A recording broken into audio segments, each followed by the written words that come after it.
अब बात गाजियाबाद की, जहां पर होटल के एक कमरे में महिला का शव मिलने के बाद हड़कंप मच गया। बताया जा रहा है कि कमरे में महिला का शव लटकता हुआ पाया गया। फिलहाल शुरुआती जांच में पुलिस इसे आत्महत्या से जोड़कर देख रही है। फिलहाल जांच पड़ताल की जा रही है और पता लगाने का प्रयास किया जा रहा है कि आखिरकार इससे पूरे घटनाक्रम के पीछे की वजह क्या है। दरअसल गाजियाबाद के वेब सिटी थाना इलाके के अनंत होटल के कमरे में सरिता नाम की महिला का शव लटका हुआ पाया गया। यह महिला बिहार की रहने वाली बताई जा रही है। गाजियाबाद के होटल में आकर ठहरी थी। बताया जा रहा है कि महिला का भाई चंदन 2.5 सालों से डासना जेल में बंद था, जिसकी जमानत पर रिहाई होनी थी और इसी के लिए बिहार से गाजियाबाद ये महिला पहुंची थी। लेकिन जब भाई चंदन की रिहाई हुई, उस समय को देखने के लिए उसकी बहन सरिता इस दुनिया में नहीं, क्योंकि उसकी लाश कमरे में लटकी पाई गई है। शुरुआती तौर पर इसे आत्महत्या का मामला माना जा रहा है, लेकिन बाकी पहलुओं को ध्यान में रखकर पुलिस छानबीन में जुट गई। ये गाजियाबाद की तस्वीरें आप देख पा रहे हैं, जहां पर बिहार से गाजियाबाद भाई से मिलने पहुंची थी महिला, लेकिन होटल के कमरे में फांसी से लटकता उसका शव बरामद किया गया है। फिलहाल इस घटना की जानकारी मिलने के बाद पुलिस मौके पर पहुंची है। हालांकि शुरुआती जांच में इस बात का अंदेशा जाहिर किया जा रहा है कि आत्महत्या की गई है।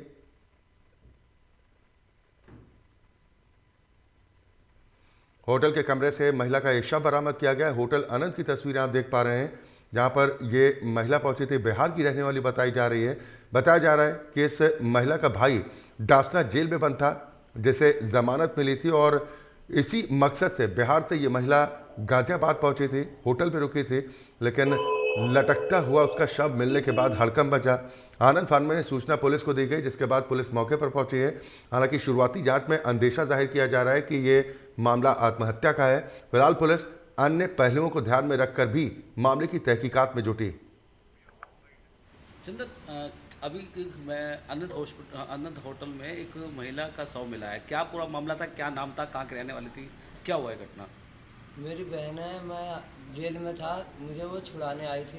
अच्छा। मैं बरी हो गया था हाई कोर्ट से, तो उनने बोले थे जमानती भरने के लिए, तो हमने अपने बहन को बुलवाए थे। अच्छा। तो हमसे कल मुलाकात की और बोली कि भाई तुम कल शाम को छूट जाओगे, नहीं तो परसों सुबह छूट जाओगे। अच्छा। और मैं छूट के आया तो यहाँ मुझे बाहर बिठा रखे थे यहीं पे। मैंने पूछा मेरी बहन से मिलना है, तो उनने मिलवाया नहीं। फिर साहब लोग आए, पुलिस वाले साहब लोग, उनने गेट खोले तो उसमें देखा कि मेरी बहन फांसी लगा रही तो कहाँ की रहने वाली? क्या नाम है उनका? कितनी उम्र थी? थी। अजीत रावत हमारे संवाददाता है, इस पर ज्यादा जानकारी के साथ गाजियाबाद से जुड़ गए हैं। अजीत, पुलिस की तफ्तीश कहां तक पहुंची? आखिर ऐसी क्या वजह रही कि जो पुलिस शुरुआती जांच में कह रही है कि आत्महत्या का मामला हो सकता है? जी बिल्कुल। मैं आपको बता दूं कि जो युवती का जो भाई है चंदन, उनका साफ तौर पे कहना है कि ये साफ साफ आपको दिख भी रहा है, इसकी जांच होनी चाहिए। उन्होंने पूरा जो मृत्यु की युवती जो है, लड़की का जो भाई है, उन्होंने पूरा आरोप लगाया है कि ये हत्या की गई है। और आपको इसके साथ साथ मैं ये भी बता दूं कि ये कोई पहला ऐसा मामला नहीं है कि जो ओयो होटल जैसे रूमों में बिना किसी जानकारी के, बिना किसी आईडी के, बिना किसी चीज के वहां पर ये रूम दे दिया जाता है और इसके बाद इस तरीके की वारदात हो जाता है। तो ये एक बड़ी लापरवाही है। जो ओयो होटल्स हैं, तमाम जो एनसीआर में तमाम ओयो होटल्स हैं, इसमें 2 नंबर के धंधे भी किए जाते हैं, क्योंकि अभी तक अधिकारियों को जब तक ये संज्ञान में नहीं आता, क्योंकि देह व्यापार जैसे तमाम चीजें जो हैं वो खुलेआम अब जो है ये ओयो होटल में होते हैं। और इसी की लापरवाही का ये एक बड़ा नतीजा है कि आपको सामने देखने को मिल रहा है। हालांकि परिजनों का जो आरोप है वह हत्या का आरोप लगाया गया है। और पुलिस जो है, इसमें 2 टीमें जो हैं वो उन्होंने गठित कर दी है। इसके बाद जो है पुलिस मामले की जांच कर रही है, बारीकी जांच कर रही है और इसमें ये देख रही है कि किस तरीके से लड़की के पास किसका फोन कॉल है, डिटेल्स है, वो खंगाले जा रहे हैं। और इसी के साथ साथ जो भी तथ्य पाए जाते हैं इसके मृत्यु के दौरान, उसमें सारी जो संख्या है, वो सबूत जो है वो जुटाई जा रही है। तो इसके बाद ही कोई परिणाम पुलिस की तरफ से किया जाएगा। बिल्कुल, जो जानकारी आपने अजीत दी है कि महिला बिहार की रहने वाली थी, बिहार से यहाँ पर आई थी, जो गाजियाबाद के इस होटल में ठहरी हुई थी। ये महिला जी अकेली थी या इसके साथ इसके परिवार का कोई और सदस्य था? इस बारे में कुछ जानकारी है क्या? जी, देखिए अभी इसकी कोई पुष्टि नहीं हुई है। लड़की अकेले ही इस ओयो होटल में उनको बुलाया गया था या किस तरीके से उनको यहाँ पर वो आई थी। और ये एक बड़ा चिन्ह है और बड़ा प्रश्न है कि क्योंकि अभी पुलिस जांच में अब जांच कर रही है, तो इसके बाद ही कुछ मामले का जो है वो खुलासा हो पाएगा और इसके बाद ही कुछ निर्णय लिया जाएगा। आपने आपको जैसा बता दें जानकारी दी पुलिस- कि भाई ने आशंका इस बात को लेकर जाहिर की है कि ये हत्या से जुड़ा मामला है। पुलिस शुरुआती देखिए- जांच में तो आत्महत्या मान रही है, ऐसा कोई क्लू जी मिला जी क्या जी पुलिस जी को? जी देखिए, साफ तौर पे है कि लड़की के भाई का आरोप सीधा सीधा है कि कोई प्रेम प्रसंग का कोई मामला था, जिसके बाद शादी को लेकर भी कोई विवाद सामने सुनने को मिल रहा है। उसके बाद लड़की को बुलाया जाता है। लड़की को बुलाने के बाद ओयो होटल में मतलब अज्ञात तरीके से लड़की का शव जो है वो बरामद होता है। तो एक ये बड़ा चिन्ह है और पुलिस की एक बड़ी जिम्मेवारी है और ये अहम भूमिका रहेगी पुलिस को इसका खुलासा करने के बाद। होटल में सीसीटीवी लगा है? जी बिल्कुल, होटल तमाम जो सीसीटीवी कैमरे हैं उनको खंगाले जा रहे हैं, इनके फोन कॉल खंगाले जा रहे हैं, उनके भाई के फोन कॉल खंगाले जा रहे हैं। तो कहीं ना कहीं पुलिस जो है वो इस मामले की जांच में जुट गई है और उसके बाद सारे तथ्यों को सामने रखने के बाद ही कोई पुलिस जो है वो निर्णय करेगी और इसका खुलासा करेगी। हालांकि प्रशासन की तरफ से तमाम ताबड़तोड़ कार्रवाई भी की जाती है, हालांकि इसमें कोई दो राय नहीं है, मगर इस तरीके की लापरवाही एक बड़ी जिम्मेवारी है प्रशासन के ऊपर, क्योंकि इस तरीके के जो ओयो होटल है तमाम जो अवैध प्रकार से चल रहे हैं दिल्ली एनसीआर के अंदर, तो ये इस पे एक बड़ा चिन्ह उठता है कि किस किस तह पे ये चल रहे हैं और किस तरीके से बिना आईडी के, बिना प्रूफ के होटल के अंदर इस तरीके की बड़ी वारदात को अंजाम देना एक बहुत बड़ा चुनौती है पुलिस के लिए। कब से रुकी हुई थी ये महिला, इस बारे में कुछ जानकारी मिल पाई है?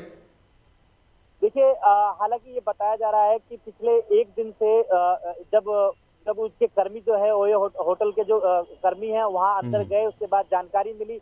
जब अंदर उनके जब चेकआउट का जो समय था वो हुआ, तो उसके बाद जब मौके पर नहीं पहुंच पाए तब इसके बाद जो है वो कार्रवाई की गई। उसके बाद मौके पे जब वो खोला गया तो उसके बाद पुलिस को सूचना दी और जो शव है युवती का वो बरामद किया गया। जी, होटल के संचालक क्या कुछ कह रहा है कि महिला जब आई थी इस होटल में अकेली आई थी, उसके साथ में कुछ और था?